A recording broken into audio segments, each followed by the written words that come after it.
Hi అండి. నమస్తే. Welcome to my channel ruby kitchen. Dasara నవరాత్రుల్లో మూడవ రోజు అమ్మవారికి కొబ్బరన్నం నైవేద్యంగా పెడతారు. ఈ కొబ్బరన్నం ఎలా చేయాలో చూద్దాము.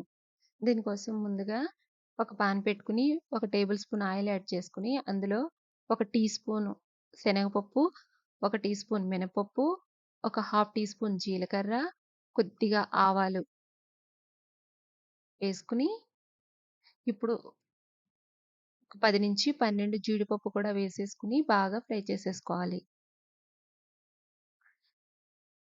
ఒక 2 పచ్చిమిర్చి, 2 ఎండుమిర్చిని కూడా కట్ చేసి వేసుకోండి.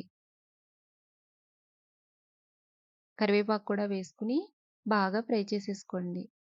ఇలా ఫ్రై అయిపోయిన తర్వాత ఒక పావు కప్పు తురిమిన కొబ్బరిని కూడా వేసుకొని ఒక్క నిమిషం పాటు ఫ్రై చేసుకొని, ఇప్పుడు ఒక కప్పు రైస్‌ని కూడా వేసుకొని బాగా ఫ్రై చేసుకోండి. ఇప్పుడు సాల్ట్ కూడా సరిపడినంత సాల్ట్ కూడా యాడ్ చేసేసుకొని మొత్తం అంతా కలిసేటట్టు ఒక్క నిమిషం పాటు ఫ్రై చేసేసుకుంటే సరిపోతుంది. కొబ్బరన్నం రెడీ అయిపోతుంది. ఇందులోకి కొద్దిగా కొత్తిమీర యాడ్ చేసుకొని, ఫైనల్‌గా ఒకసారి మిక్స్ చేసేసుకొని